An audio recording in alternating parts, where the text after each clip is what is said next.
Mi nombre es Teodoro Morales. Tengo 73 años y mi nuera me gritó, no pagas, no duermes aquí. Y la noche siguiente no tuvo techo. Pero lo que ella no sabía es que esa casa donde había vivido gratis durante 6 años tenía un propietario que había estado documentando cada abuso durante meses, preparando algo que cambiaría su vida para siempre. Imagínate la escena. Miércoles por la noche, después de un día agotador trabajando en mi pequeño taller de reparación de bicicletas, llego a mi propia casa, la casa que construí con mis manos hace 35 años, y encuentro a mi nuera Alejandra esperándome en la puerta con una cara de pocos amigos. «Teodoro», me dice sin siquiera saludarme, «necesitamos hablar. Sentate acá porque tengo que explicarte algunas cosas sobre cómo van a ser las cosas de ahora en adelante». Me explicó que habían decidido empezar a cobrarme gastos de convivencia por vivir en mi propia casa. 500 pesos por semana por el uso de la cocina, 300 por el baño, 200 por la electricidad que consumía en mi cuarto. «Alejandra», le dije tratando de mantener la calma, «esta es mi casa. Yo la construí. Yo pago las cuentas. Yo tengo el título de propiedad. ¿Por qué tendría que pagarte por vivir en mi propia casa?» Su respuesta fue algo que jamás voy a olvidar, porque nosotros somos los que mantenemos esta casa funcionando. Yo cocino, limpio, organizo todo. Vos solo ocupás espacio y gastás recursos. Así que es muy simple. No pagas, no duermes aquí. Esas palabras fueron como un martillazo en la cabeza. Mi propia nuera me estaba cobrando alquiler por vivir en la casa que yo había construido ladrillo por ladrillo. La casa donde había criado a mi hijo Gonzalo después de quedar viudo. La casa donde había trabajado noches enteras arreglando bicicletas para pagar sus estudios universitarios. Esa noche, acostado en mi cama mientras escuchaba a Alejandra y Gonzalo discutir en voz baja en el cuarto de al lado, tomé una decisión que cambiaría todo para siempre. Si mi nuera creía que podía cobrarme por vivir en mi propia casa, estaba a punto de aprender una lección que nunca iba a olvidar. Al día siguiente hice una llamada que ninguno de ellos esperaba. Una llamada que les iba a enseñar que nunca hay que subestimar a un viejo que conoce perfectamente sus derechos y que ya no está dispuesto a tolerar abusos. Escucha esta historia hasta el final y dime qué harías tú en mi lugar.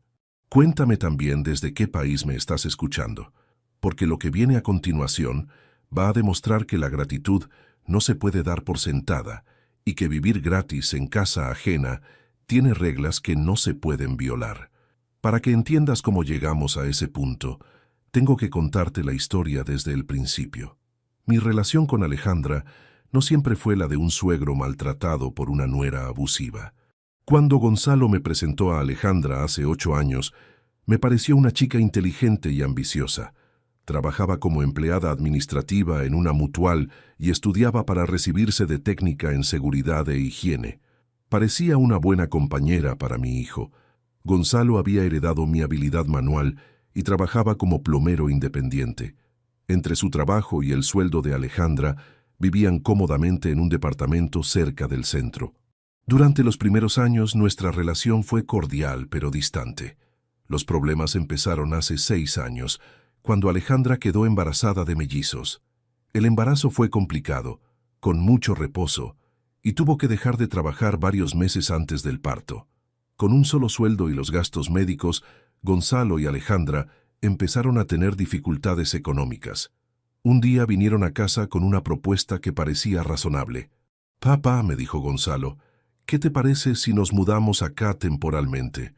Alejandra necesita ayuda con los bebés y nosotros podríamos ahorrar el alquiler para cuando nazcan las nenas». Por supuesto que acepté. Eran mis primeros nietos, mi hijo necesitaba apoyo, y yo tenía espacio de sobra en esta casa grande. Pensé que sería algo temporal, hasta que Alejandra se recuperara del parto y volviera a trabajar. Nacieron Sofía y Valentina, 2 nenas hermosas que se convirtieron en la luz de mis ojos. Durante los primeros meses, efectivamente, Alejandra necesitó mucha ayuda. Yo me encargaba de las compras, cocinaba para todos, ayudaba con el cuidado nocturno de las bebas. Pero cuando las nenas cumplieron 6 meses y Alejandra estaba completamente recuperada, no hubo conversación sobre volver al departamento. Más bien al contrario, Alejandra empezó a comportarse como si mi casa fuera su hogar permanente. Empezó reorganizando la cocina según su criterio. Después, modificó la distribución de los muebles del living. Luego decidió que mi cuarto era demasiado grande para una sola persona y que deberían convertir la mitad en cuarto de juegos para las nenas. Cuando le preguntaba por qué hacía cambios sin consultarme, su respuesta siempre era la misma. Teodoro, una casa con bebés necesita estar organizada de manera práctica. Vos viviste solo demasiado tiempo y perdiste la noción de cómo debe funcionar un hogar familiar. Su actitud hacia mí también cambió drásticamente. Durante el embarazo me trataba con respeto, incluso con cierto cariño, pero una vez instalada en mi casa, empezó a tratarme como si fuera un huésped molesto que ocupaba espacio. Mis horarios de comida tuvieron que adaptarse a los de las nenas. Mi programa de televisión favorito fue reemplazado por dibujos animados. Mi sillón del living se convirtió en el lugar donde Alejandra amamantaba. Poco a poco, fui perdiendo espacios en mi propia casa. Hace 4 años tuve un problema de salud que me obligó a estar en cama varios días.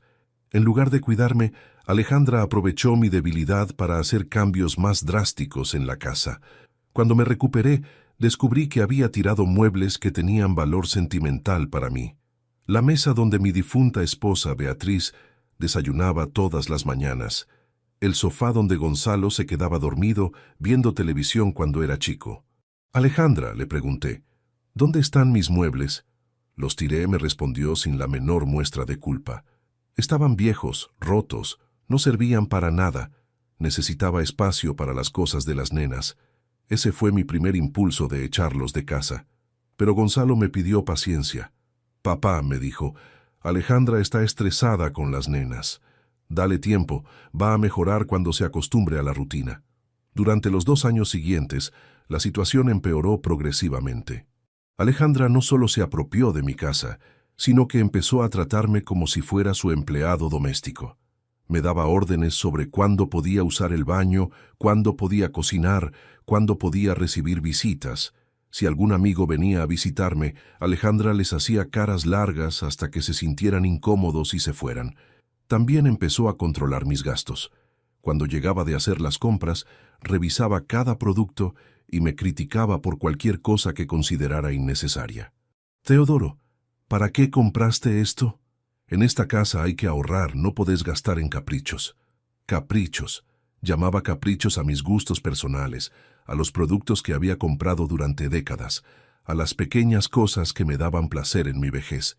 El año pasado, cuando las nenas empezaron el jardín de infantes, pensé que Alejandra volvería a trabajar y que tal vez mejoraría su actitud, pero decidió quedarse en casa para ocuparse mejor de la familia.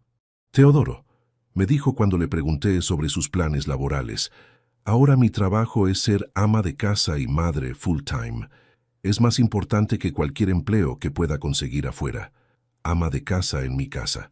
Madre full-time, mantenida por mi jubilación y el trabajo de su marido, pero sin ningún reconocimiento hacia quien les había dado el techo, la comida, los servicios. Los últimos 6 meses fueron insoportables. Alejandra estaba cada vez más exigente, cada vez más autoritaria. Me trataba como si fuera un inquilino molesto, al que había que tolerar por obligación familiar. Cuando quería usar la cocina para prepararme algo especial, me decía que esperara porque ella tenía que cocinar para la familia real. Cuando quería invitar a mi hermana a almorzar, me decía que avisara con 1 semana de anticipación, para que ella pudiera planificar el menú. Hace 3 meses empezó a insinuar que yo tenía que colaborar más con los gastos de la casa, que mi jubilación de 80,000 pesos mensuales era suficiente para aportar algo más significativo al presupuesto familiar. Teodoro, me decía, Gonzalo se mata trabajando para mantener a toda la familia. Vos podrías ayudar un poco más, ¿no te parece? No es justo que él cargue con todos los gastos, como si las cuentas de luz, gas, teléfono, internet que yo pagaba religiosamente no existieran, como si la comida que compraba todas las semanas fuera invisible, como si el hecho de vivir gratis en mi casa no fuera ya una contribución suficiente. Pero el miércoles de la semana pasada llegó el límite. Alejandra me esperó en la puerta para informarme que habían decidido cobrarme gastos de convivencia. 1,000 pesos por semana por el privilegio de vivir en mi propia casa. Cuando le expliqué que la casa era mía, que yo pagaba las cuentas principales, que ellos vivían gratis desde hacía 6 años, su respuesta fue despótica. No pagas, no duermes aquí. Esa noche reflexioné sobre todo lo que había pasado. Durante 6 años había tolerado que Alejandra se apropiara de mi casa, que tirara mis muebles, que me tratara como un empleado. Había aguantado humillaciones por amor a mis nietas, por no querer crear conflictos familiares. Pero había llegado el momento de poner límites. Si Alejandra creía que podía cobrarme por vivir en mi propia casa, estaba muy equivocada, y estaba a punto de aprender esa lección de la manera más dura posible. El jueves por la mañana fui directo al estudio del abogado Sánchez, que había manejado la compra de mi casa décadas atrás. «Doctor», le dije, «necesito que me ayude con un problema de ocupación ilegal de mi propiedad». Le expliqué toda la situación. Como Alejandra y Gonzalo habían venido a vivir temporalmente y se habían quedado 6 años. Como Alejandra se había apropiado de mi casa y ahora quería cobrarme por vivir en ella. «Don Teodoro», me dijo el doctor Sánchez, «legalmente su hijo y su nuera son ocupantes precarios de su propiedad. Usted tiene derecho a pedirles que se vayan en cualquier momento. Como no hay contrato de alquiler, no hay protección legal para ellos». «¿Y cuál sería el procedimiento?», le pregunté. «Es simple», me respondió. «Usted les notifica formalmente que deben desalojar la propiedad en un plazo determinado. Si no se van voluntariamente, podemos iniciar un juicio de desalojo express». Me explicó que como era mi vivienda principal y ellos eran ocupantes sin derecho, el proceso legal sería rápido. En 30 días podrían estar afuera si no se iban por las buenas. También me sugirió documentar todos los abusos que había sufrido, todas las modificaciones que habían hecho sin autorización, todos los gastos que yo cubría. Esa documentación serviría para acelerar el proceso legal si era necesario. Esa misma tarde, contraté a un escribano para que fuera a notificar el desalojo. El documento era claro.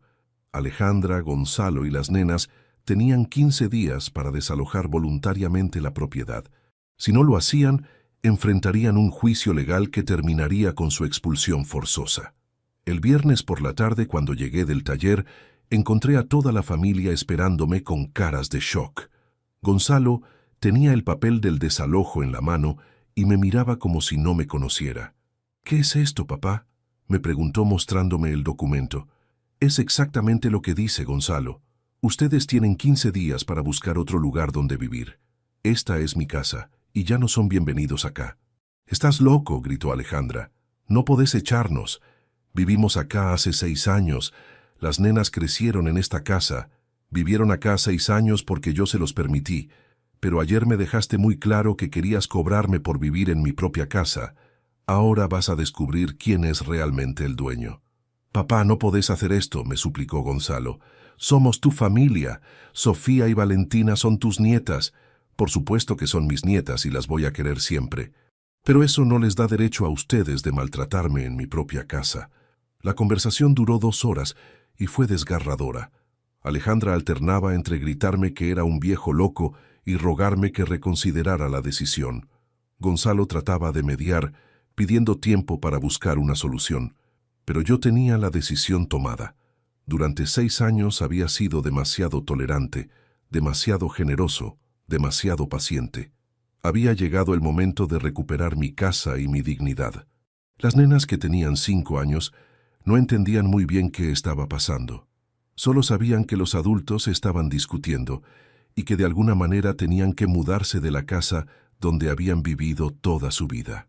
«Abuelo», me preguntó Sofía esa noche, «¿por qué tenemos que irnos? ¿Hicimos algo malo?». «No, mi amor, ustedes no hicieron nada malo, pero su mamá y su papá necesitan aprender a vivir en su propia casa, no en la casa del abuelo». Los 15 días que siguieron fueron los más tensos de mi vida.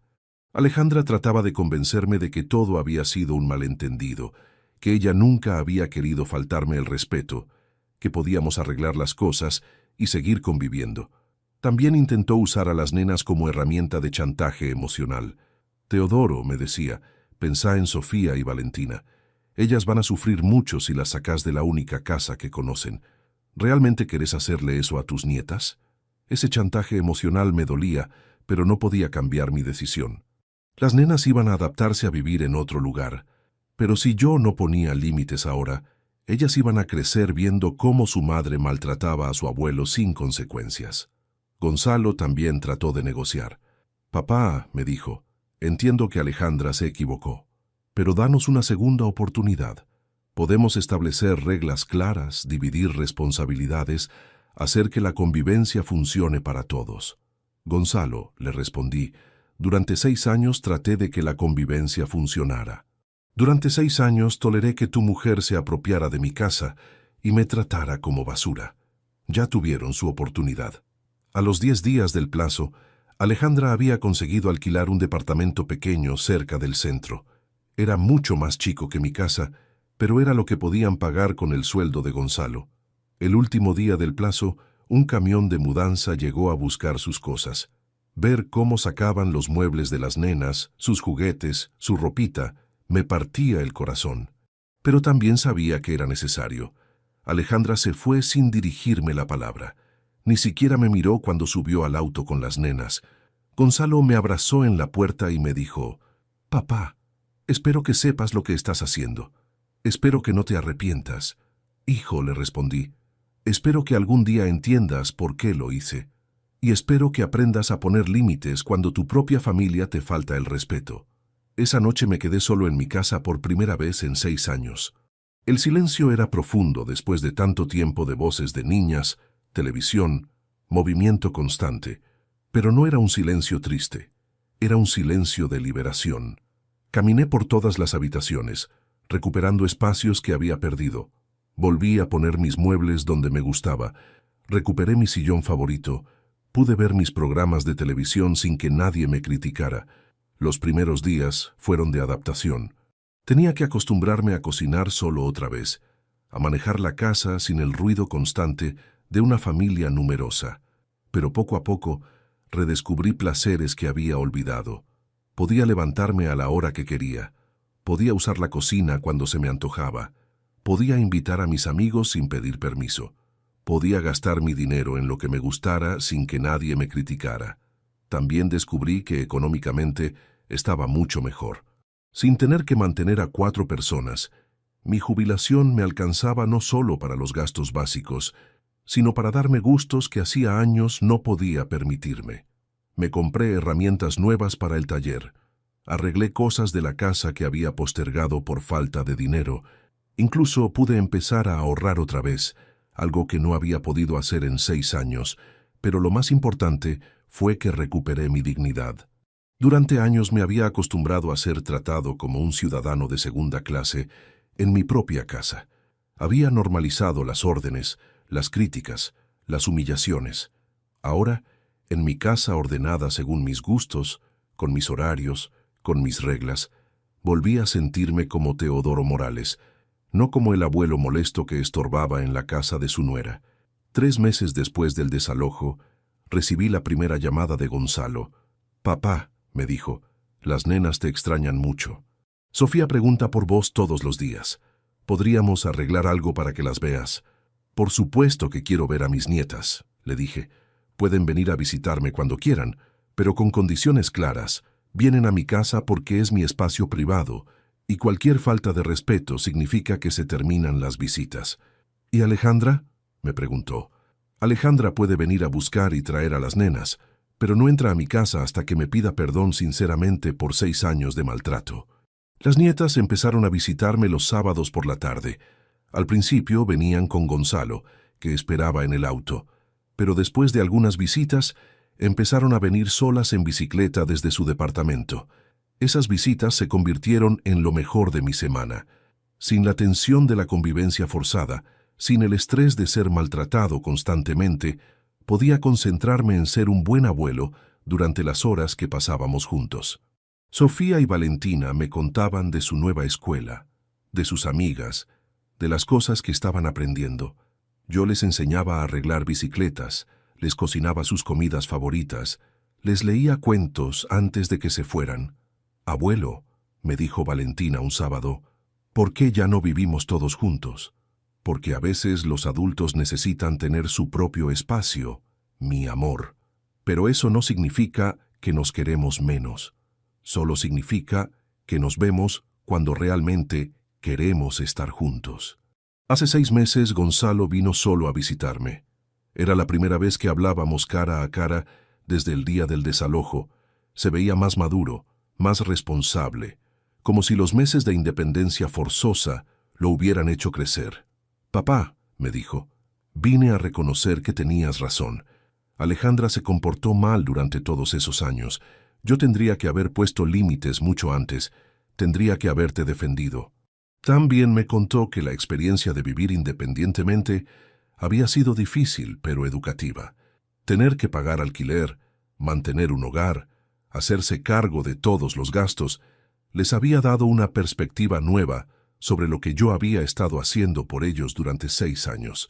Alejandra tuvo que volver a trabajar, me siguió contando.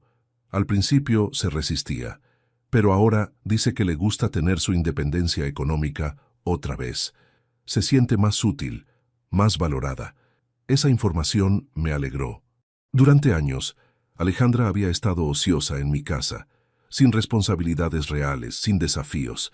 Eso probablemente había contribuido a su actitud controladora y despótica. «¿Y cómo están las nenas?», le pregunté. «Se adaptaron mejor de lo que esperábamos», me respondió. «Al principio extrañaban mucho la casa grande, pero ahora ya se acostumbraron y valoran más las visitas al abuelo porque saben que son especiales». Gonzalo también me pidió perdón por no haber defendido mis derechos durante todos esos años.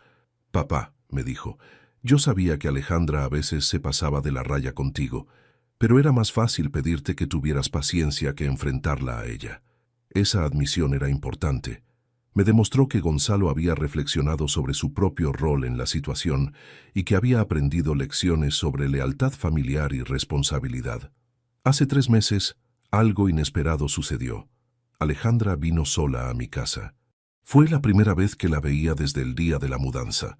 Se veía diferente, más delgada, más seria, como si los meses de trabajo y responsabilidad la hubieran cambiado. «Teodoro», me dijo cuando le abrí la puerta, «vine a pedirte perdón. Sé que no tengo derecho a estar acá después de todo lo que pasó, pero necesitaba decirte que me doy cuenta de mis errores». Su disculpa duró media hora. Reconoció que había abusado de mi generosidad, que se había apropiado de mi casa, que me había tratado con una falta de respeto inexcusable. También admitió que había perdido la perspectiva sobre el valor del trabajo y del sacrificio. «No vine a pedirte que nos recibas de vuelta», siguió diciendo. «Vine porque necesitaba que supieras que entiendo lo que hice mal y porque quiero que las nenas puedan tener una relación normal con su abuelo». Le dije que aceptaba sus disculpas, pero que las cosas entre nosotros iban a ser diferentes de ahora en adelante, que podíamos intentar reconstruir una relación de respeto mutuo, pero que mi casa seguía siendo mi refugio privado. También le expliqué que mis nietas siempre serían bienvenidas, que ella podría venir a buscarlas cuando fuera necesario, pero que mi hogar tenía reglas que no se podían violar. Desde esa conversación, la relación familiar mejoró gradualmente. Alejandra cumplió su palabra. Nunca volvió a pedirme que los recibiera en casa. Nunca trató de manipular la situación a través de las nenas. Nunca volvió a faltarme el respeto. Incluso empezó a mostrar gestos de agradecimiento que nunca había tenido durante los 6 años de convivencia. Cuando venía a buscar a las nenas, me preguntaba cómo estaba, si necesitaba algo del supermercado, si podía ayudarme con algún trámite. Para mi cumpleaños 74, que fue hace 2 meses, toda la familia vino a saludarme. Trajeron una torta casera que había hecho Alejandra y regalos que habían elegido las nenas. «Teodoro», me dijo Alejandra cuando me entregó su regalo, «sé que no puedo recuperar todos los años que te traté mal, pero quiero que sepas que ahora valoro todo lo que hiciste por nosotros. Esta foto es para que tengas a las nenas siempre cerca». Era una foto familiar hermosa, donde estábamos todos juntos, pero tomada en el departamento de ellos, no en mi casa. Era su manera de reconocer que habíamos encontrado una nueva forma de ser familia, unidos pero independientes. El mes pasado, Sofía y Valentina me hicieron una propuesta que me emocionó. Abuelo, me dijeron, podemos hacer una huerta en tu patio. Queremos plantar tomates y lechugas como hacías con papá cuando era chico. Por supuesto que acepté. Trabajar en la huerta con mis nietas se convirtió en nuestra actividad favorita de los sábados. Ellas aprenden sobre plantas y paciencia. Yo redescubro la alegría de enseñar y compartir conocimientos. Mientras plantábamos semillas de tomate la semana pasada, Valentina me dijo algo que me llegó al alma. Abuelo, me gusta más venir a visitarte ahora que cuando vivíamos acá. Antes siempre había problemas y discusiones. Ahora cuando venimos es solo para estar juntos. Esa observación de mi nieta de 6 años me confirmó que había tomado la decisión correcta, que a veces es necesario romper dinámicas tóxicas para encontrar formas más sanas de relacionarse. Hoy, un año después de aquella noche cuando Alejandra me gritó que si no pagaba no durmiera en mi casa, puedo decir que mi vida es infinitamente mejor.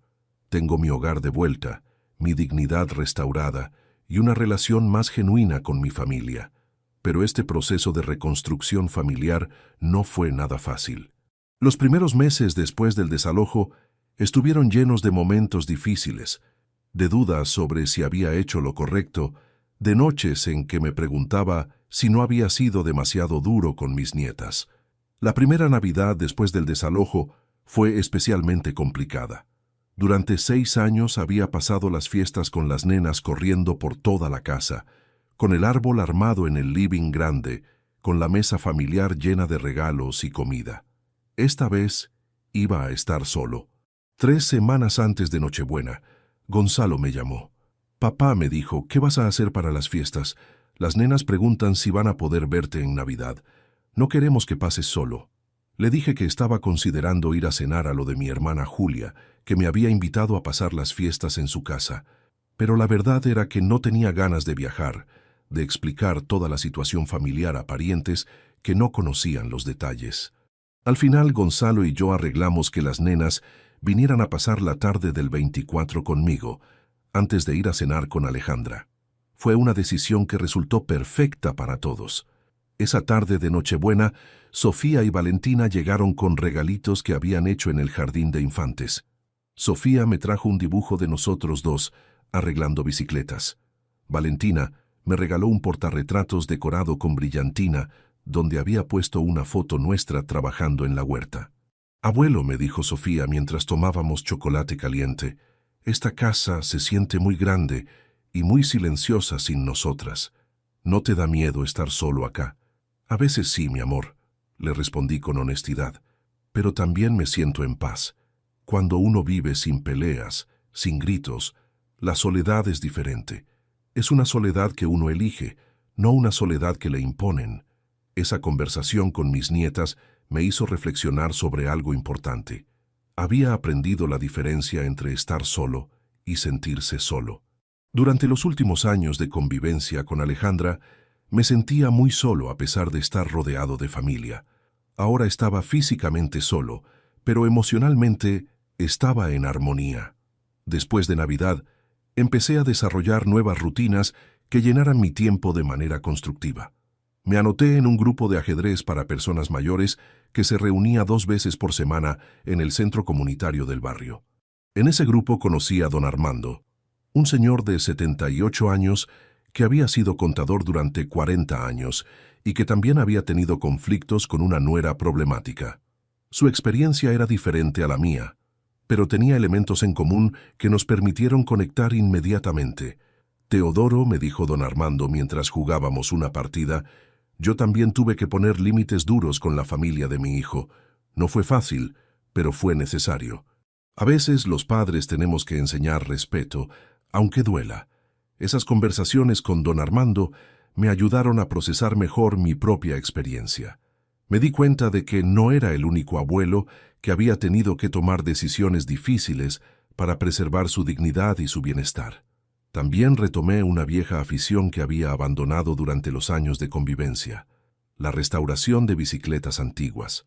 Era algo que me había gustado hacer en mis ratos libres, pero que había dejado de lado porque Alejandra se quejaba del ruido y del espacio que ocupaban las herramientas. En mi taller del fondo, ahora sin interferencias, pude dedicarme a restaurar bicicletas clásicas que compraba baratas en ferias de usados. Era un trabajo meticuloso que requería paciencia y habilidad, pero que me daba una satisfacción inmensa cuando veía el resultado final. Vendía las bicicletas restauradas a coleccionistas y entusiastas, generando un ingreso extra que me permitía darme gustos que hacía años no podía permitirme.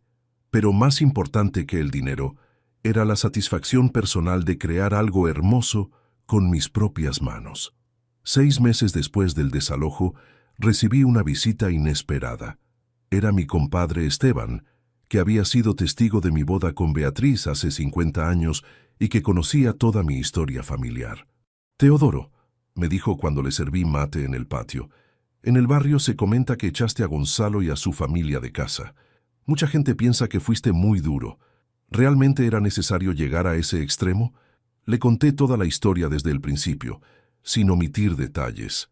Cómo había empezado la convivencia, cómo había degenerado la situación, cómo Alejandra había llegado al punto de querer cobrarme por vivir en mi propia casa. Cuando terminé de hablar, Esteban se quedó callado durante un rato largo. Finalmente me dijo: «Teodoro, yo te conozco desde hace 50 años. Sé que no sos una persona cruel ni vengativa.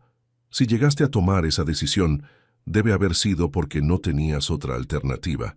Esa validación de mi compadre, que me conocía desde joven, me dio una tranquilidad que no había sentido en meses. Me confirmó que mi decisión había sido justificada, que no había sido una reacción exagerada, sino una respuesta necesaria. Esteban también me contó que él había pasado por una situación similar con su yerno, aunque no había llegado al extremo de echarlo de casa. Mi experiencia le sirvió para entender que a veces los límites firmes son necesarios para preservar el respeto familiar. Durante ese primer año de independencia recuperada, también tuve que enfrentar algunos desafíos prácticos.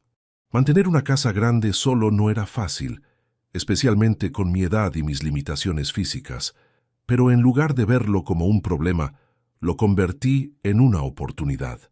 Contraté a Marta, una señora de 50 años que necesitaba trabajo, para que viniera 3 veces por semana a ayudarme con la limpieza y algunas tareas domésticas. Marta resultó ser mucho más que una empleada doméstica.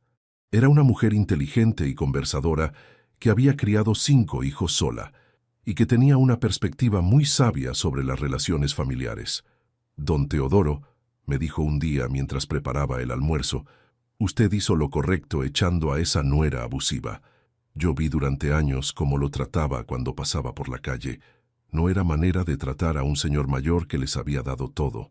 Esas observaciones de Marta me confirmaron que los abusos de Alejandra habían sido evidentes incluso para extraños, que no había sido mi imaginación ni mi susceptibilidad, sino comportamientos objetivamente irrespetuosos.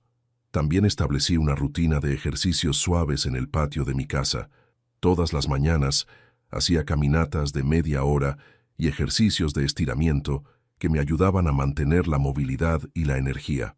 Esta rutina de ejercicios no solo mejoró mi salud física, sino también mi estado de ánimo.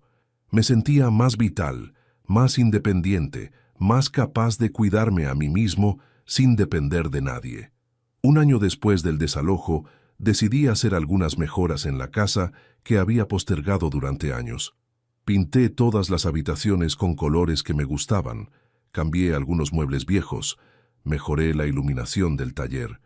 Era la primera vez en décadas que podía tomar decisiones sobre mi hogar sin tener que consultar con nadie, sin tener que justificar mis gustos, sin tener que escuchar críticas sobre mis elecciones. El resultado fue una casa que realmente reflejaba mi personalidad y mis necesidades, un hogar donde me sentía completamente cómodo, donde cada objeto tenía significado personal, donde podía vivir según mis propios ritmos y preferencias. Durante este proceso de renovación, las nietas me visitaban regularmente y participaban de los cambios. Les encantaba elegir colores para las paredes, ayudarme a ordenar herramientas, opinar sobre la decoración. Abuelo, me dijo Valentina mientras pintábamos juntos la pared del taller, me gusta cómo está quedando tu casa. Antes estaba toda desordenada y llena de cosas que no eran tuyas. Ahora parece la casa de un abuelo de verdad.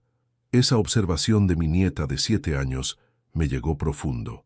Me hizo entender que incluso los niños habían percibido que durante años mi casa no había reflejado mis gustos ni mis necesidades. Hace 6 meses tuve una conversación importante con Gonzalo. Había venido a traer a las nenas y se quedó un rato tomando mate conmigo en el patio recién pintado. Papá, me dijo, quiero contarte algo que tal vez te va a sorprender. Alejandra está yendo a terapia psicológica. Dice que necesita entender por qué se comportó como se comportó durante todos esos años. Esa información me sorprendió positivamente.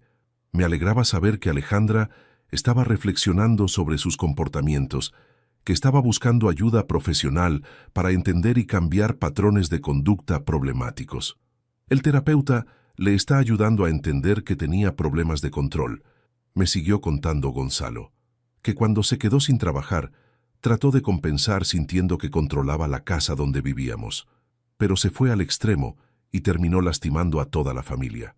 Esa explicación psicológica no justificaba los años de maltrato, pero me ayudaba a entender las motivaciones detrás del comportamiento de Alejandra. Me daba esperanza de que los cambios que había mostrado en los últimos meses fueran genuinos y duraderos. También me contó que Alejandra había conseguido un ascenso en su trabajo y que estaba mucho más satisfecha profesionalmente. Tener desafíos laborales reales, responsabilidades propias y reconocimiento por su trabajo le había devuelto la autoestima de manera saludable. Está más tranquila, más segura de sí misma, me dijo Gonzalo, y eso se nota en cómo trata a todos en casa. Ya no necesita controlar todo porque tiene otras cosas importantes en su vida. Esa evolución de Alejandra me confirmó algo que había intuido. Gran parte de su comportamiento abusivo había venido de la frustración de estar sin trabajar, sin propósito propio, dependiendo completamente de otros para su sustento. El mes pasado, Alejandra me propuso algo que me sorprendió. Vino a casa un sábado cuando las nenas estaban visitándome y me pidió hablar a solas.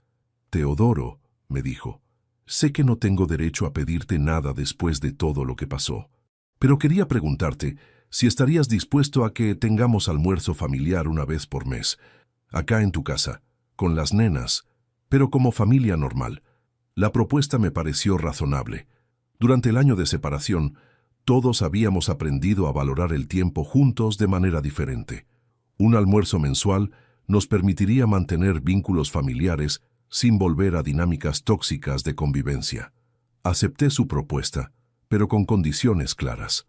Los almuerzos serían en mi casa porque era mi territorio, con mi comida según mis horarios. Cualquier falta de respeto significaría que se suspendían indefinidamente. El primer almuerzo familiar fue el mes pasado. Alejandra llegó puntual con las nenas y con una torta casera que había hecho como gesto de agradecimiento.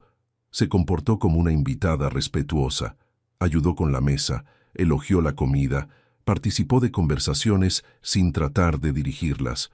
Ver a toda la familia reunida otra vez, pero esta vez con respeto mutuo, me llenó de una satisfacción que no había sentido en años.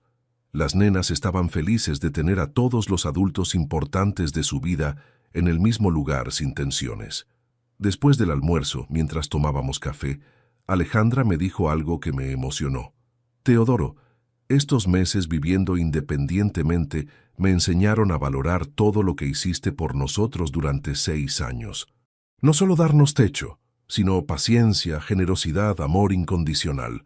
También me pidió perdón otra vez, pero esta vez con más profundidad y comprensión.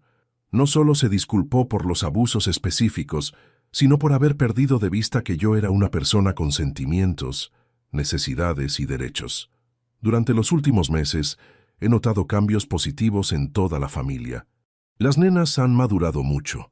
Han aprendido a valorar las visitas al abuelo como momentos especiales. Han desarrollado más independencia y responsabilidad. Gonzalo se ha convertido en un padre más presente y participativo. Sin la tensión constante de los conflictos familiares, puede concentrarse en disfrutar realmente del tiempo con sus hijas.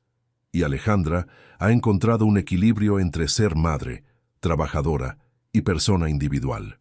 Ya no necesita controlar a otros para sentirse valiosa, porque tiene logros propios de los cuales estar orgullosa. La semana pasada, mientras trabajaba en mi taller restaurando una bicicleta de los años 70, reflexioné sobre todo lo que había cambiado desde aquella noche cuando Alejandra me gritó que si no pagaba, no podía dormir en mi casa. Me di cuenta de que había recuperado algo más que mi hogar y mi dignidad. Había recuperado mi identidad como persona independiente, como hombre capaz de tomar decisiones difíciles cuando era necesario, como abuelo que pone límites sanos para enseñar respeto. Durante años, había permitido que otros definieran las reglas de mi propia vida. Había aceptado ser tratado como ciudadano de segunda clase en mi propia casa. Había normalizado abusos porque creía que mantener la paz familiar era más importante que mantener mi autorrespeto. Pero aquella noche, cuando Alejandra cruzó la línea final, cuando trató de cobrarme por vivir en mi propia casa, algo se despertó en mí.